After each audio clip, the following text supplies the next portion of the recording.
something I'll never forget in my whole life. You know something? We all had a part in this. Team, you, Doc, everybody. The school was run so well, and the teachers liked each other. I mean, it was just really a happy place. It was just a wonderful place to go to school. He was just like a father. He was the most wonderful man in the world. The kind of principal that you admired, just respected. You knew that he was there for you. I could go on and on and on about Doc Yarber, because you knew Doc Yarber was always on your side, good and bad. Even, you know, if you had to go to his office for some discipline problem or something, you knew Doc would understand but at the same time deliver what needed to be delivered as far as discipline went. But you knew he loved you. And I remember his voice. You see this big man, I think he was a football player at one time, this big man, but he has this voice, it's kind of high-pitched voice. It was the most, I would use some adjective, but I'll declare, by the way, kid, some of you in English, you don't know what an adjective is, you ought to get some of them out of these papers. But you get used to it. You get used first, when you first hear it, it's a little, takes you back, but then you get used to it, and then you start seeing what a heart he had for the kids. There were times, as I say, that during those years that you would need the guidance of not only your parents but outside, because you know you spent a lot of time at school, and so Doc was always there. He loved it. He loved his kids, and that's what he called his kids, you know. And he's just a wonderful person. I mean, you just loved him. You just do anything for him. He was a great educator, a great fellow, and brought about this spirit and this feeling of community all the years that he was at West. Just his being, the way just his presence made you want to do well. I mean, we didn't want to do anything to upset him.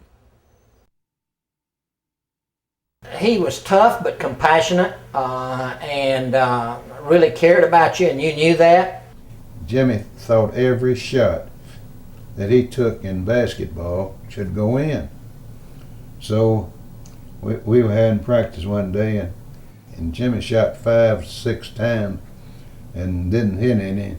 And his head was down and he was moping around. So I blew my whistle and I said, let's have a time out here, man. I said, we got a little crybaby in our crowd, and we have to wait till he gets over his soak and everything. And so that was just the last time Jimmy ever did anything like that. Get mad in practicing himself. Somebody'd steal the ball from him. He'd make a mistake, and he'd sulk around for 10 minutes. And the chaperone would call, timeout. We're going to stop practice till James gets through sucking and walking around. And absolutely, he browbeat him as a sophomore. Absolutely wore him out, treated him like dirt, treated him like a dog. I mean, he'd run you till you couldn't stand up. You know, I thought it was supposed to be fun. He didn't make it a whole lot of fun in practice. You know? He built in us a great pride in playing good defense. He got us in great shape. If you're going to play good defense, you got to be in top physical condition. And our team was. And when you got through, you were ready to go shower and go home and go to bed. Because we were not that good athletes, but him working on the defense, working on fundamentals, you'd work half or 3/4 of practice. He'd work on defense when everybody else was out there shooting for 30, 45 minutes, and they'd spend 10 minutes on defense and run some laps and go in. Well, his philosophy wasn't like that. He just sort of had generated, I guess, in each one of us an attitude of wanting to win. And he, you know, his playing is fun, but nothing like playing and winning. So, you know, if you're going to be out there, and he said, all it takes is all you got, you know. And I just think he was an awesome coach. The coach had this contraption that was about an 1/8 inch circle, about an 1/8 inch bigger than the ball, maybe a quarter, and it clamped onto the rim. And he would have the 3 or 4 of us, maybe the 3 centers and a couple of forwards, sitting there tapping that ball till we could make it go through that. And you'd have to do it perfectly or it would not go through that hoop. And that was a killer. I never could tip the ball. I had to control it, bring it down, put it back up, and then I'd get fouled. Worst foul shot on the team. Butch Stevens, John Stevens, was left-handed, and John was not a great shooter, but he was one of the taller players we had at 6'3". Of course, old Butch, he'd give you 110%, you know, every day, and he was tough on the boards. Oh, Butch was a football player, and he was just a rough, tough player. Buddy was a great athlete. He played forward, was a good scorer, and a good rebounder. So he was sort of a rugged, tough individual. He never did get the acclaim that he should have gotten because it was his scoring that kept us in most games. It never bothered me about what the points I was making. You know, I did like shoot, but the points never. I wanted to win, and yeah, and I think that's what everybody on our team wanted. Felt the same way, you know. Billy was a scrapper, was very intense, and was probably one of the best defensive players I've ever played with. Billy Owens, he was the defensive genius. He wasn't the quickest guy in the world, but he always was assigned the toughest guy to guard and always shut him down. He would be in the guy's jock, really. I mean, he could guard somebody that well. If you wanted to stop somebody from scoring, put him on it. And I never knew how he did it. You always need one individual that's willing to make that sacrifice of not all the glory and scoring all the points, but can go out and stop the top player from the other team. And Billy did that. Ralph probably could jump higher off the floor. If you measured from the floor to his foot, he could jump higher than anybody else on the team. It's probably 36 inches at least. And he'd get way up there for his shots. Ralph was about 5'9", I believe, and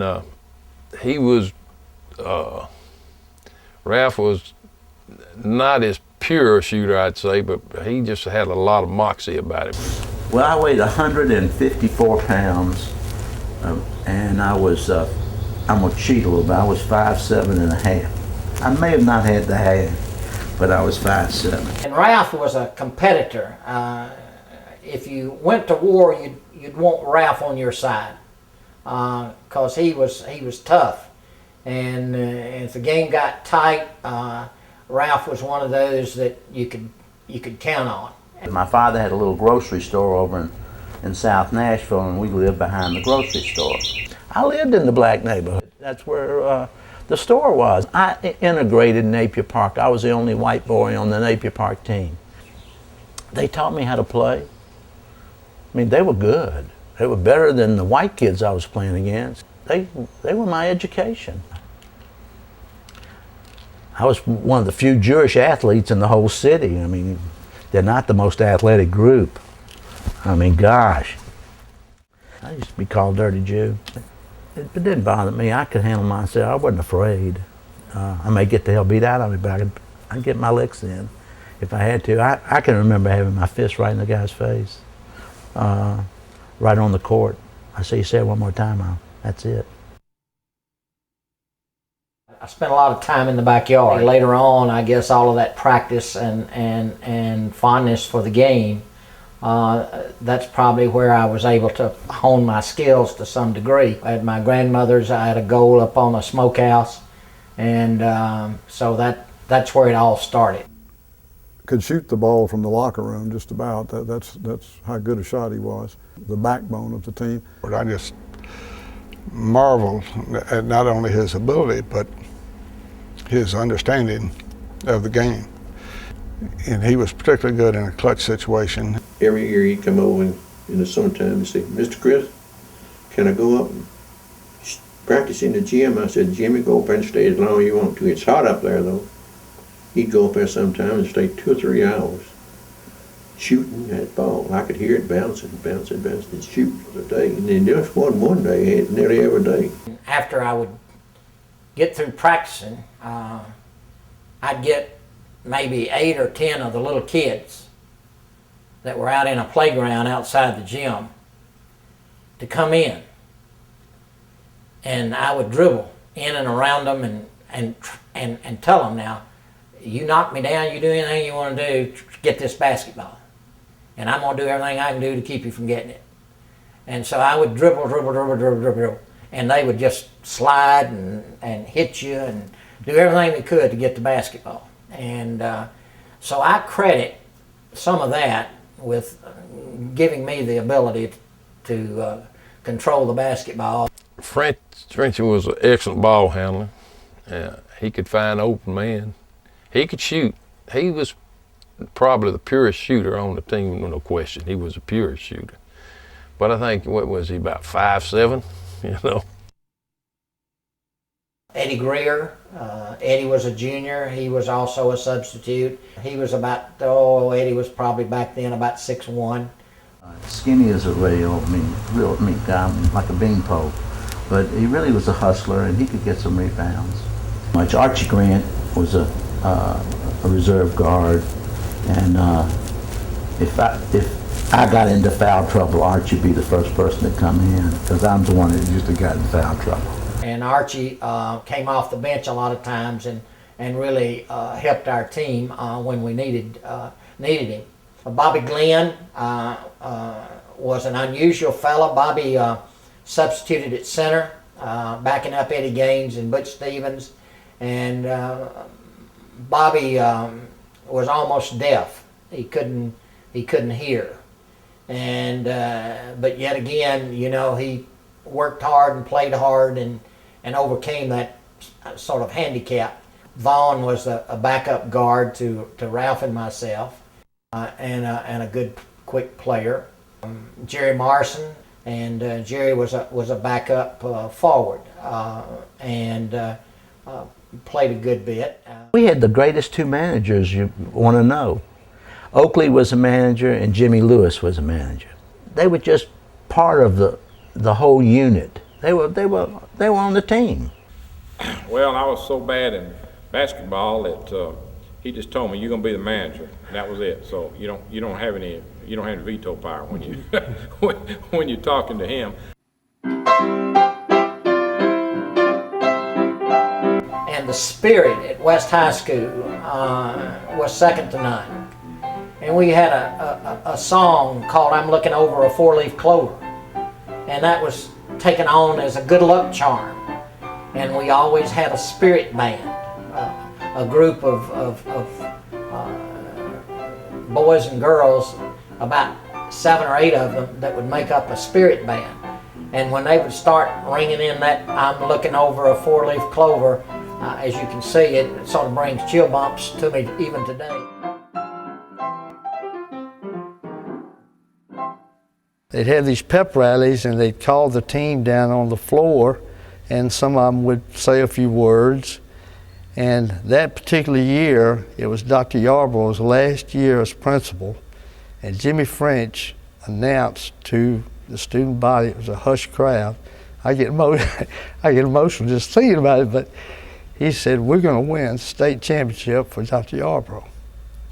We had kids that were good teammates and determined, scrappy, but you know, I think typically you got to have a team that's got a presence at center, and we surely, and I mean, we just didn't have it. We had what we had.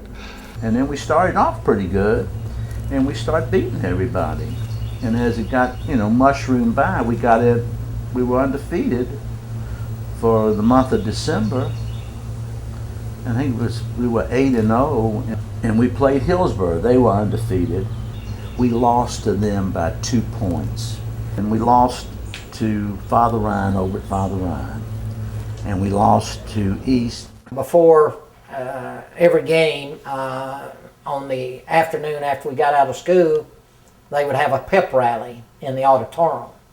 And so that really got everybody in the right spirit and everything. The pep band always sat in the top row of the gym, and which was way up high and almost next to the ceiling. And you knew exactly where they were going to be. You knew where the cheerleaders were going to be. And you knew that they were going to be on the catwalks that went across the gym in the back of the goals on each end of the gym. And so as I say, it's sort of like going home. You knew where everything was, you knew what it was going to be like, and you knew everybody's going to be cheering for you. That I always cherished those times, that those moments were going to fleet by and you'd never have them back.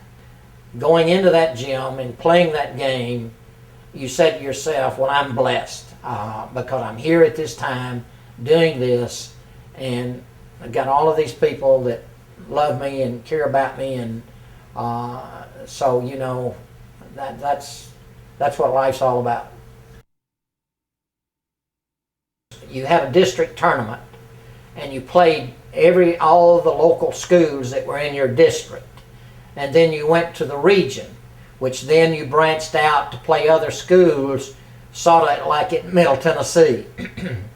And then the state, of course, you brought in all of the 16 teams that qualified through the region to be in the state. West High had a great basketball tradition, and we thought we were pretty good, and we had played against all the teams in the district. We knew there were some good teams in there, but we felt like we could hold our own against them.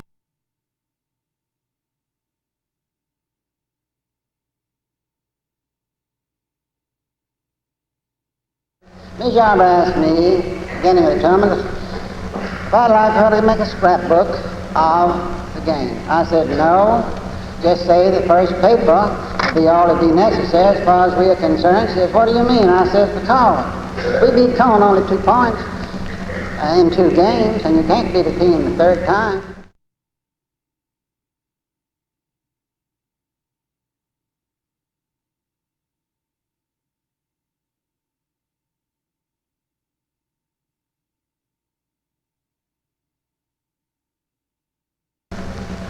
So I said, suppose we act again and got back home. We can't beat Ryan because Ryan beat us 20 points the last time we played them.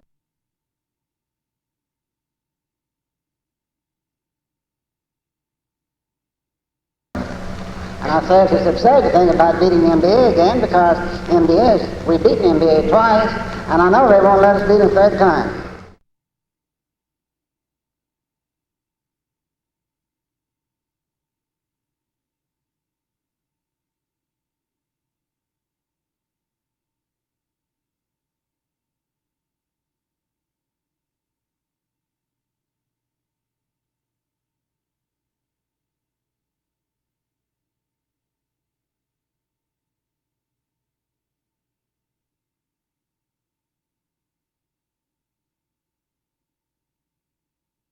One of the players for Donaldson, father had passed away a few days before that. They were a good team to start with, but they sort of was really playing that with a little extra inspiration. So like we was always for Doc, they was wanting to do this, And that game we had a little bit more talking amongst players.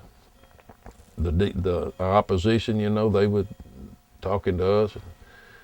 We started talking back to them a little bit. You push me like that again, I won't, knock a stew out of you. So you can find yourself over in the seats. Donaldson was the big game. And that was the team that had Frank Davis, the center that everybody thought was good enough to play at UT or Vanderbilt or anywhere else, and he was.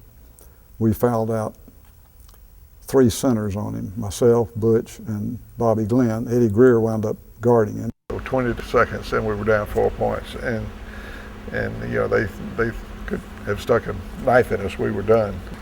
Somebody said, well, you can take that 4-leaf clover. You know what you do with it.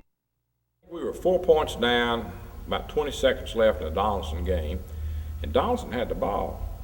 In some way, we stole it, went down and cut it 2 points. Donaldson, I think, brought the ball back down. In some way, Greenbaum steals the ball again, and he goes down to shoot, and they foul him, and so the game's over. He's got 2 foul shots, no time left. The game was over, but we're still 2 points down. And I look over, and my teammates are sitting there crying, and the cheerleaders are crying and all that like that. He you know, he had to step up there and make those free throws. And I mean, the pressure was, you know, you're talking about being the press cook, he was in that, you know. And everybody on the bench was just, you know, trying not to go to pieces because we were down by 2 points. The game was over. And that's the only time that I thought we were maybe gone. And I shouldn't have, because I should have had confidence in Ralph. They were laying down with their heads on the ground, and they were crying. I mean, my teammates were sitting there, and tears are coming down their eyes. Hell, they knew I was going to miss them. And that dude stepped up there and hit both of them. That place went crazy. And then went into overtime. And then, you know, you had a toss ball, and they had this guy that was going to win the tip. So we lined up, and I said, I know he's going to tip it backwards. So I rotated, instead of going forward, I rotated back, jumped up, caught the ball, and the guy was on my back to my side. I turned, I had him because I beat him down, and I laid it in for 2 points, and we won the game. Place goes crazy. We have a big pep rally the next morning in the school, and the basketball team's sitting on the front in the auditorium, and they're cheering and all that stuff like that. And this is no joke. I started shaking. I mean, I couldn't stop shaking. I mean, I was just a complete nervous wreck. And I went into doctor. They took me into Dr. Yarber's office. I stayed in Dr. Yarber's office all day. Never went to class.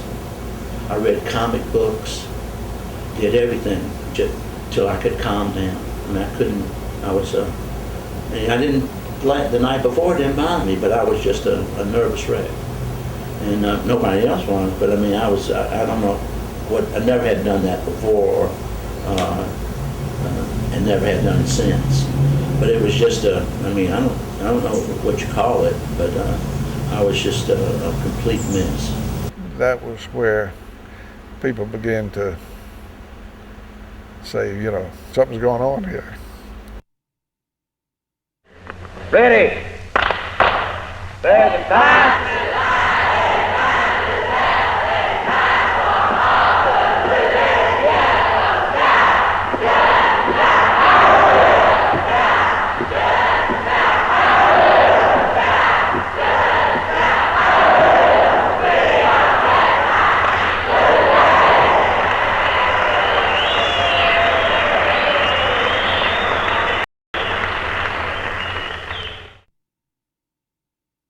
We played Woodlawn in the regional tournament finals, and they had won 30 or 35 straight games. Oh God, this team is going to beat us. They got this tall guy, and they're the good shooters. And they have these 2 guards that are really good and stuff. They were referred to in the newspaper as Wondrous Woodlawn, and they were beating teams by 20 and 30 points. And we came back the next night to play them. And he got us in there, and it got quiet.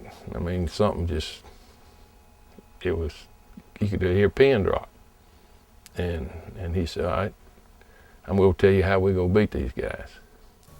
I said, if you play Woodlawn loose, they'll run you out of the gym.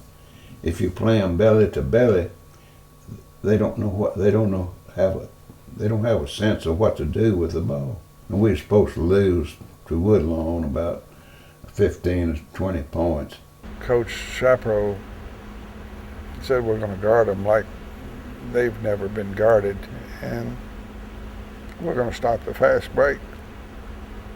So he says, you know, if they go into the restroom to take a break, you follow. When we was on offense, when the ball went up, whoever was out on, out front, gone.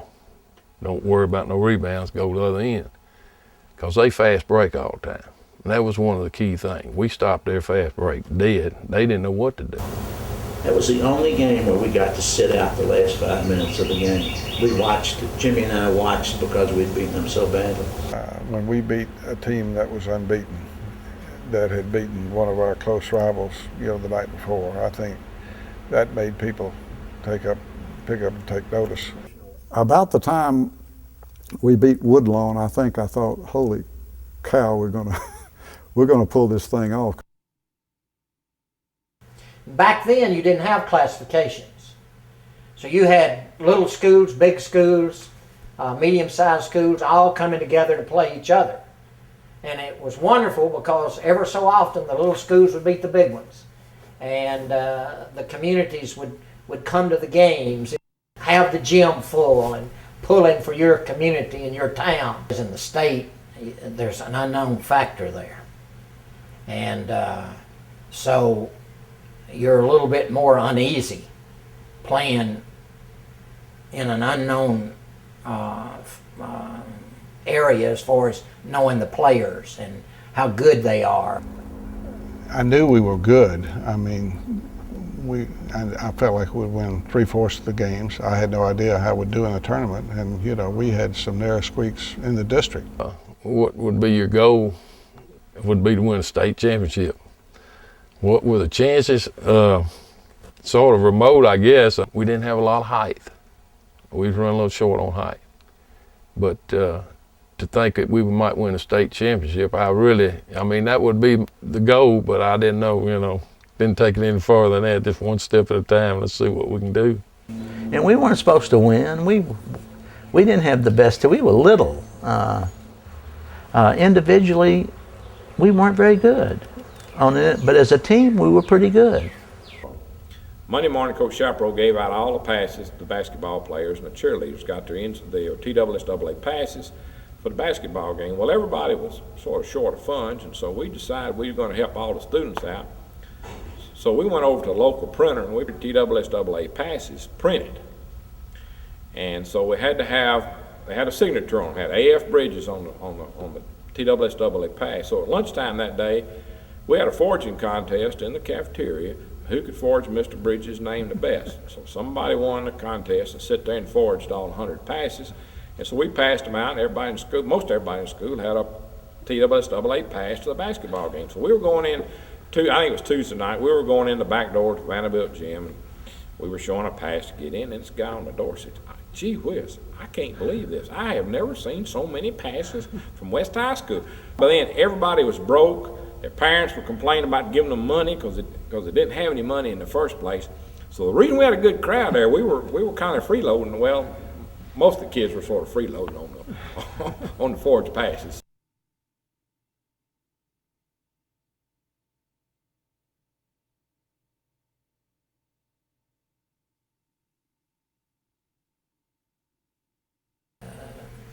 Petersburg, the first game in the state tournament. Petersburg had no business being even close to us. But that's what caused us the problem, is we got overconfident because we'd seen them play in the region. Those old country boys, they can't hit anything. We'll take them to the cleaners. Well, they took us to the cleaners. We were very, very fortunate to beat them. And as I say, they weren't a good basketball team, but they played hard. Old raw-boned boys, and as I say, they didn't really have a lot of finesse. But yet again, by having seen them play and all, we built up in ourselves an amount of confidence that almost got us beat. It's not just my parents, but my aunts and my uncles and, you know, friends of their, of the, you know, other people in the family. I mean, I guess we'd have 40 or 50 people associated with my family, you know, at that ball games, all them tournament games. They was there.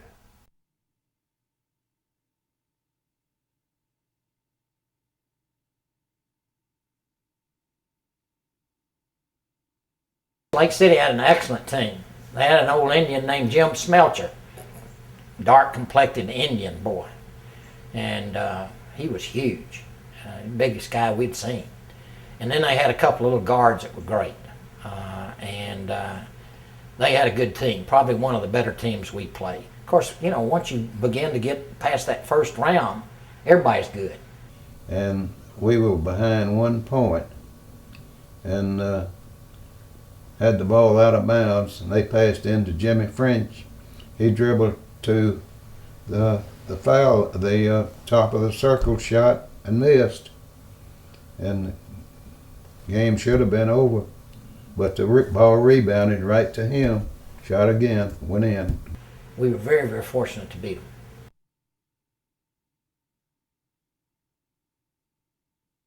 My mom and dad always sat in the same seats.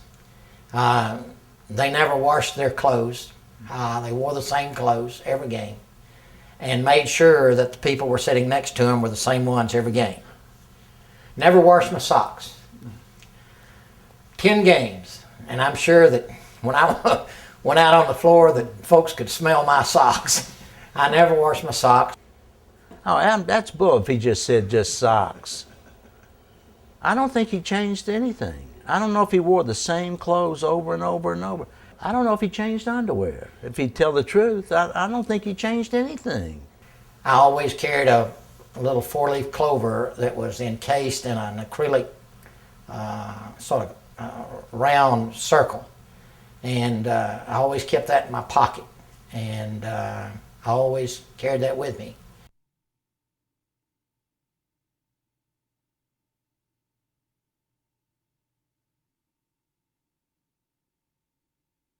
Now, Memphis Treadwell, they weren't boys, they were men.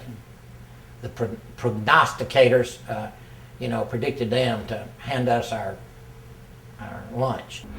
Memphis Treadwell, when we played them, they all looked huge. I mean, I think all of their basketball players must have played football, and they had a couple of guys that were not only tall, but they were really muscular. I mean, they were 6'5" or 6'6", and really every player they had was formidable. It was the dirtiest team we ever played. That's Memphis Treadwell, and they were bruisers. I think every one of them were football players. After the game, French had a bloody nose. Ralph had a black eye. I had bruised ribs. I think so did Butch Stevens. I think the only one who came out unscathed was Buddy Parsons, and I think he gave as good as they were trying to give him. And I got busted in my eye in the third quarter. And Coach Shapiro, they put tape and taped my eyelid up so it wouldn't, I couldn't close it.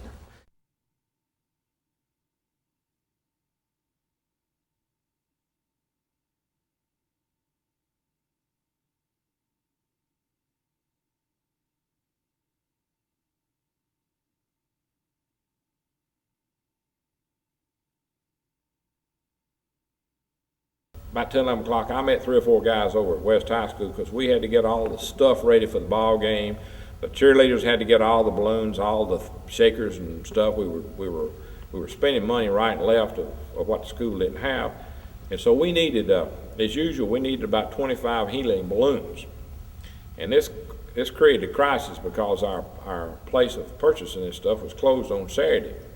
A couple of us drove down there, And we knew the type of tanks that they stored the helium, so we climbed the fence, filled all our helium balloons up, and we put them in a car, and we were driving back to West High School. Of course, a cop car passes, and all you could see was our two heads in the thing. We figured we were sunk. He just waved and just went right on, and we just cruised on to school. And I had to get up, the next morning, go out to Isaac Litton, because I had to take the college boards, which were required for Ivy League schools. And I didn't sleep hardly at all, because I was playing the game over. I couldn't sleep after a game. I would be so, playing it over and over. I went through those tests. I rushed in and I put my head down and tried to get some sleep and stuff like that. Finally got back home about 5 o'clock, and we played the last game. We were going to play the last game against La Follette. And nobody was at home, so I cooked me scrambled egg and had some toast. And I drove down to the game and played a horrible game in the finals. I think I made 1 out of 12 shots. I was horrible. And I had a friend, and you know what? I went out there, I stayed all night at his house and got up and played basketball out there about half a day. And Coach Shafro would kill me if he'd known that, but I guess it's just a little nervous and just had to be doing something, And I left there and hitchhiked back across town so I could be sure to get there in time, for the ball game at night, state championship game. My legs were just bone tired. I mean, I didn't feel like I had any lift, and I think the game that I played probably reflected that. And I think that was probably true of all of us. We played some hard games, and I remember, I think Jimmy French must have lost 15 pounds during that stretch of a week or so. He was as skinny as I ever recall seeing him before or since, and I think probably true of Ralph as well, because they were, they weren't coming out of the game. They were playing the whole game and controlling the ball, and I remember that it was physically draining, but I remember I just didn't seem to have any bounce. We were, as you can imagine, tired and physically just worn out. And Greenbaum had a black eye, and I had a black eye that we'd gotten in the course of the tournament. And I can remember to this day how tired we were.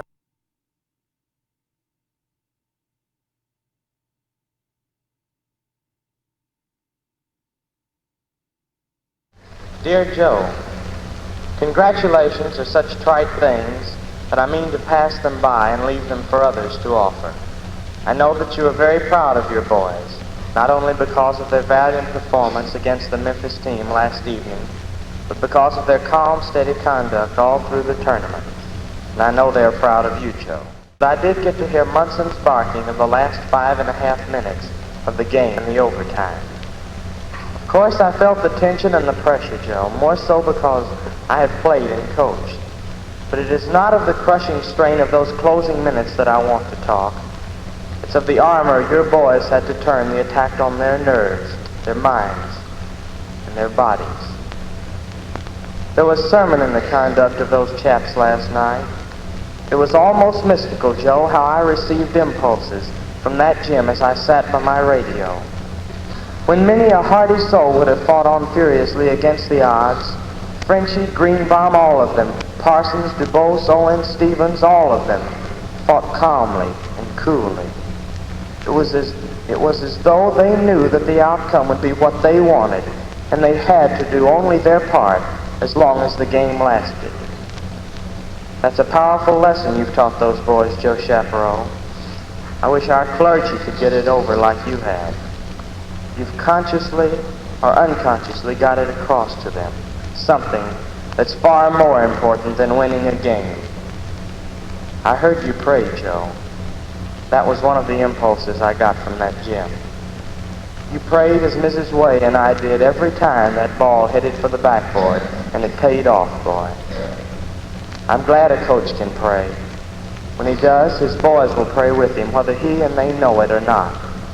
I'm far more proud of what you've instilled in them than I am any comparatively paltry 46-40 victory of David over Goliath. I'll pray with you tonight, Joe. We plan to be there, but if we don't get the body there, we'll be there in spirit to see you, and then win again.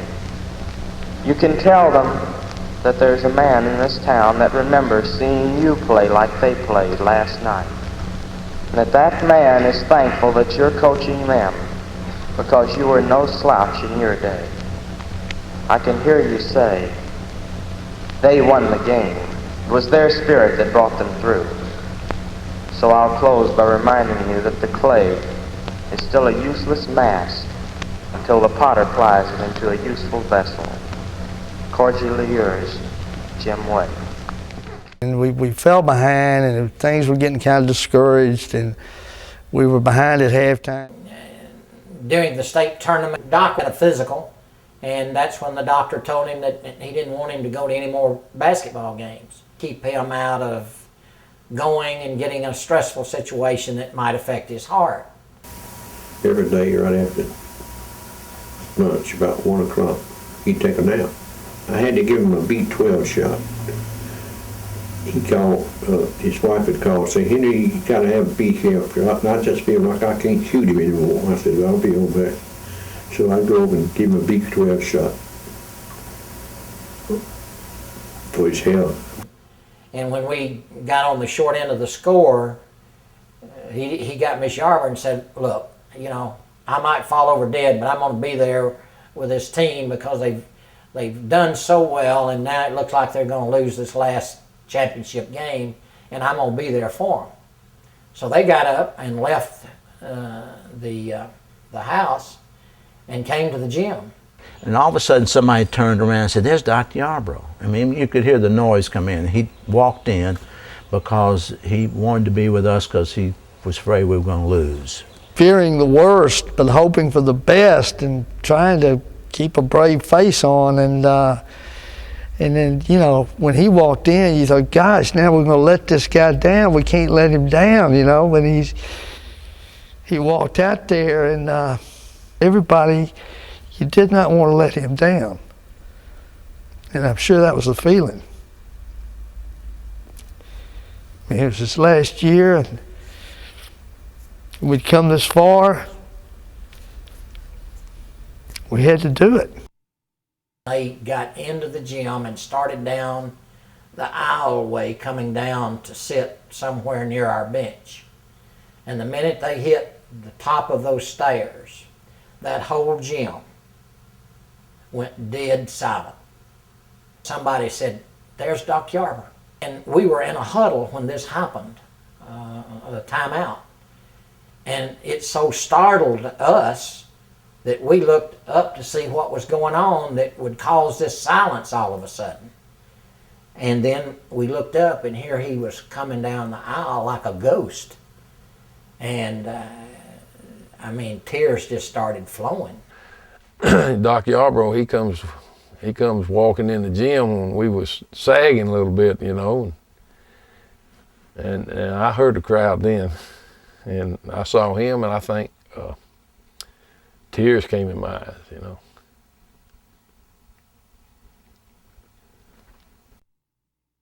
Well, we knew he wasn't supposed to be there. And for him to, you know, give it what he was doing, to get there to see us and encourage us and inspire us, that was enough. I was sitting next to Coach Chaparral, and he said, what is he doing here? We were behind, and we were 5 or 6 points behind, and Coach Chaparral like to die when he saw Doc Yarbrough. He said, that'll kill him. I mean, he was very, very concerned. The kids were standing up cheering, tears were rolling down kids' eyes. Just absolutely couldn't believe he was there. Secondly, we're just so the thrill of his support just absolutely changed the whole gym. And Chaparral had to say to our guys when they had time, I said, guys, come on, turn around here now. Let's get our mind back on, because everybody was standing in awe. When we went back on the floor, I guess each one of us had grown about 6 inches. When he walked along down there in front of the student body, and the players and the student body just, we just went into a state of like we had to lift, everybody got lifted up. The whole city of Nashville had gotten into this thing of all the way for Doc, and the whole crowd, not just the student body, was just yelling and screaming, and I'm sure that the other team felt it because they kind of wilted a little bit. Late in the game, I had an opportunity to shoot a couple of foul shots when we were still down by 4 points, and I was not a great foul shooter for sure. And I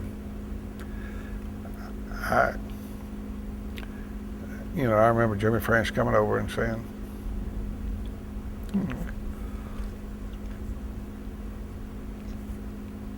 just take it easy, and you'll make them. And I made the first one, and Coach Chaparral called timeout, and he says, now, after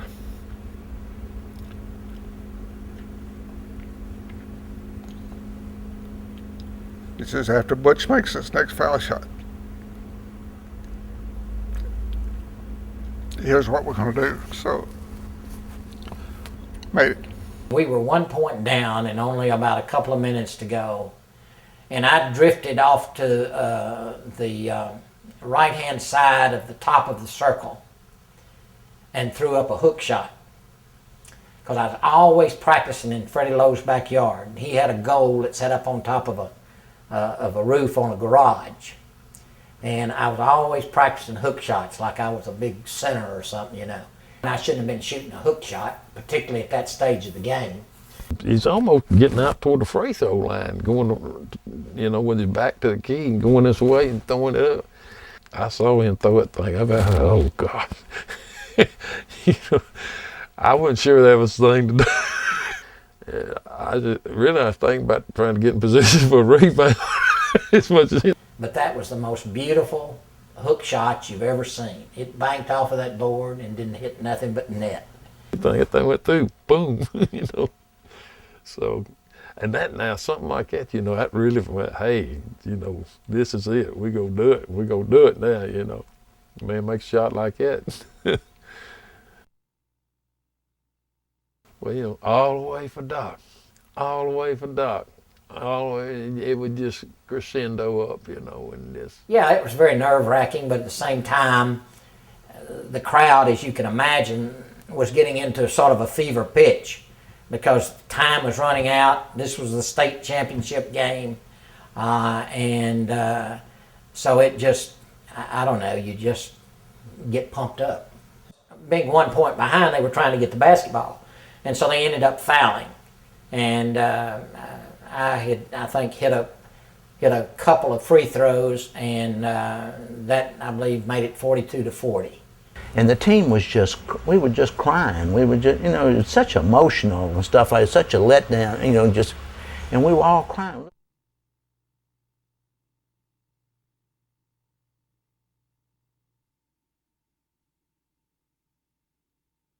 The game was over. I jumped straight up and said, "Thank you, Lord, state champions." Well, it's a hard feeling to describe because you're so thankful, so elated, so happy. Everybody was just, going wild and crazy, just thrilled to death, and was excited, and just felt like he really had accomplished something, in the school. The student body felt good about them. Doc Yarber felt good about our team, our coach, everything. It's just that moment was just awesome.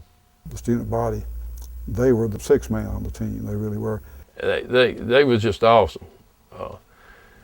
They found a way to get there, and they found a way to get in there and get them a seat, and they got together and they had all these signs and shakers and or whatever. I mean, they would, they were a team themselves. If it was a competition with a student body being a team, we'd have won that too. When we went to the dressing room, and he immediately called in Father Francis Shea, who was the principal at that time of Father Ryan High School, and asked him to pray for us. And he did, and everyone in that dressing room went to their knees, and Father Shea said a prayer. And then after that, Coach Chaparro was a man of few words. He didn't say a whole lot. He just sort of let the tone speak for itself that Father Shea had done through his prayer. And then, after we sort of got over the emotions of the prayer and being so thankful, then, it was just backslapping and just terrific. And we didn't have any champagne. We might have had Coca-Cola and we spewed that, but we just sat around for, I guess, 30 or 45 minutes before we ever even thought about showering. Well, Jimmy, the captain, got up and presented Doc with the trophy, big trophy, and he cried and everybody cried. It was just very emotional that Doc was retiring that year because of his health, and it was pretty emotional because of that. And at that point in time, I guess it all caved in. We knew what we had done. We had mixed emotions about graduation. We were proud to have accomplished what we accomplished, and had come all the way through 12 grades and finally graduating. But the excitement of going to college and being independent and all those things that come with with graduating from high school, and to me that's a big life change at that point. We were just caught up with not really necessarily wanting that to happen. We knew it was going to happen, but we just didn't want to leave. A winner never quits, and a quitter never wins. That was one of his slogans, and that was in basketball. Those tight games. I mean, that would flash back. I could see it up there on that sign. A winner never quits, and a quitter never wins. So, you never quit. You can't win if you quit. And I always remember that, and that was one of the things I learned from it, and I've taken it in my life, forever. I mean, ever since those days, I try to apply it to whatever I'm doing. That, if you work hard, good things will happen. And a lot of those same principles I've tried to teach my 4 children and my 11 grandkids. The best thing I ever did was to switch to West High School. It helped me in my lifetime. And how lucky we were to have grown up in that era. Yeah, we didn't have everything, but at the time we thought we had everything. It might not seem all that important at what's just a state high school basketball championship, but all of the things that went into that, as I say, playing for a man that you respected so much, being coached by a guy you respected so much, being surrounded by people that cared about you and loved you, and all of those things were so important. And so that's why, as I say, I still get goose pimples when I think about it.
And I can stand up here and talk for I don't know how long and still not express the team's appreciation for the finest student body and the finest principal, not in the United States, but in the world.